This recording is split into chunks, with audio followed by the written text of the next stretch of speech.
একজন সাহাবী এতিম মানুষ আল্লাহর নবীকে এসে বলতেছেন, নবী গো, আমি এতিম মানুষ, আমাকে পরামর্শ দেওয়ার মতন কেউ নাই।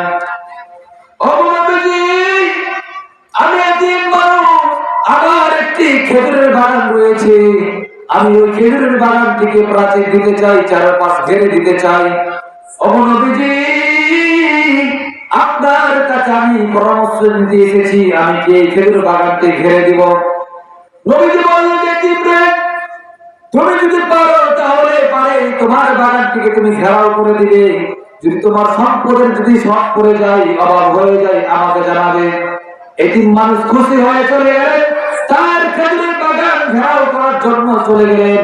হঠাৎ করে দেখা গেল তার খেজুরের বাগানের মধ্যে অন্য তার পাশের বাগানের একটি গাছ তার বাগানের দিকে হেলে পড়েছে। যখন প্রাচীর দিতে যায়, ওই সময় প্রাচীর দিতে গেলে তার অন্য ভাইয়ের গাছ তার বারান্দার মধ্যে চলে আসে, প্রাচীর দিতে সমস্যা হয়।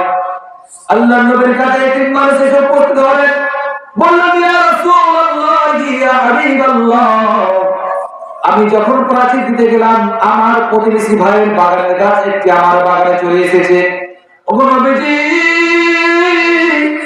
এই গাছটি আমার কাছে, তাকে বিক্রি করতে বলেন অথবা আমাকে দান করতে বলেন। আমার নবীজি বললেন, ও আমার সাহাবীরা, যাও যাও, ওই প্রতিবেশীকে ডেকে নিয়ে আসো, তার নাম হচ্ছে আবুল বাবা। আবুল বাবাকে ডেকে আনা হলো। আবুল বাবাকে বলা হলো, ও আবুল বাবা, এই এতিম মানুষ। আল্লাহ নবী বললেন, আবুল বাবা রে, এই এতিমকে তুমি গাছটি তোমার দান করে দাও, অথবা তোমার এই গাছটি এতিমের কাছে বিক্রি করে দাও। আবুল বাবা বলছে, না না, আমি এই গাছটিকে বিক্রি করবো না, দান করবো না। নবীজি বললেন, আবুল বাবা, তোমাকে একটা অফার দিয়ে আমি, এই অফারটি যদি মেনতে পারো তাহলে পরে তোমার জন্য খুশির সংবাদ রয়েছে। ওরে আবুল বাবা, তুমি যদি আজকে এই এতিমকে যদি গাছটি দান করতে পারো, অথবা যদি তুমি তার কাছে গাছটি যদি বিক্রি করতে পারো, তোমাকে একটা আমি অফার দিলাম, কাল কিয়ামতের ময়দানে আল্লাহর কাছ থেকে তোমাকে এক চাইতে ভালো আমি একটি জান্নাতে খেজুরের গাছ নিয়ে দিব। আবুল বাবা বলতেছেন, না না, আমি এই গাছ বিক্রি করবো না, দানও করবো না। নবীজি মনটা মলিন করে নিজের দিকে মুখ করে নিলেন। পাশে একজন সাহাবী বসেছিলেন, নাম তার আবু দারদা। আবু দারদা নবীর সামনে এসে বলতেছেন, ইয়া রাসূলুল্লাহ, ইয়া হাবিবাল্লাহ, শুধু কি এই আবুল বাবার জন্য কি অফারটি না অন্য কারোর জন্য রয়েছে? নবীজি বললেন, এই এতিমকে যদি কেউ গাছটি ক্রয় করতে পারে অথবা দান করতে পারে, তাহলে তার জন্য এই অফারটি রয়েছে। আবু দারদা ফুটকি একটা হাসি মেরে ওই আবুল বাবার বাড়ি দৌড় মারলেন। আবুল বাবাকে ডেকে বলতেছেন, আবুল বাবা রে, নবীজি তোমার কাছে একটি গাছ চেয়েছিল, তুমি গাছটি বিক্রি করলে না, দান করলে না। ওরে আবুল বাবা, তোমাকে আমি আজকে বলতে এসেছি, এই গাছটি তুমি যদি ওই এতিমকে দান করে দাও, দান করে দাও, আর নয়তো আমি তোমাকে একটা অফার দিই।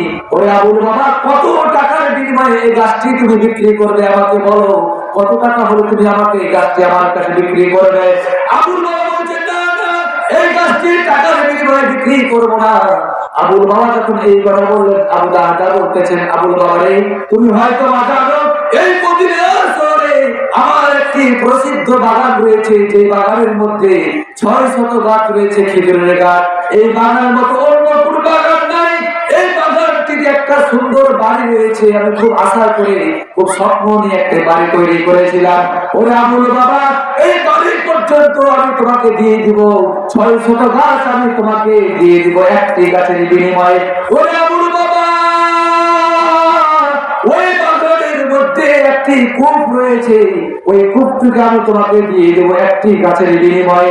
ওই বাগানের সমস্ত জমি আমি তোমাকে দিয়ে দিব একটি গাছের বিনিময়ে, তবুও তুমি আমাকে এই গাছটি আমার কাছে বিক্রি করে দাও। আবুল বাবা বলছে, ঠিক আছে, দান, আমি গাছ বিক্রি করে দিলাম। দান বলে দিলেন, যখন দান বলে দিলেন, গাছ তখন তার কাছে বিক্রি হয়ে গেল। এইবার আবু দারদা একদম দিয়ে তার বাগানের মধ্যে চলে গেলেন। বাউন্ডারির বাইরে থেকে তার স্ত্রীকে ডেকে বলতেছেন, প্রাণের বিবি রে, ঘর থেকে বেরিয়ে আসো, বাড়ি থেকে বেরিয়ে আসো, সমস্ত জিনিস নিয়ে বেরিয়ে আসো, কারণ এই বাড়িতে আর থাকা যাবে না। এই বাড়িতে দিয়েছি, তার প্রাণের দ্বিগুণ দিয়েছেন। কত টাকায় বিক্রি করেছেন, কত টাকায় বিক্রি করেছেন? আবু দারদা বলছেন, ও প্রাণের বিবি, এই বাগানটি আমি দুনিয়ার কোন টাকার বিনিময়ে বিক্রি করি নাই। জান্নাতের একটি গাছের আশায় আমি এই বাগান, জমি, বাড়ি সব কিছু আল্লাহর রাস্তায় দান করে দিলাম। ওরে বিবি, আসো আমার সন্তানের পোশাক আশাক নিয়ে বাড়ি থেকে বেরিয়ে আসো। আবু দারদা চোখের পানি ছেড়ে তার স্ত্রী সন্তানকে নবীর উপর হাজির হয়ে গেলেন। নবীজির দরবারে হাজির হয়ে গেলেন। নবীজি বলতেছেন, দারদা, তুমি কি গাছটি ক্রয় করতে পেরেছো? বলতেছেন, ইয়া রাসূলুল্লাহ, ইয়া হাবিবাল্লাহ, আমি গাছটিকে ক্রয় করতে পেরেছি। আমি এতিমকে সেই গাছটি দান করে দিলাম।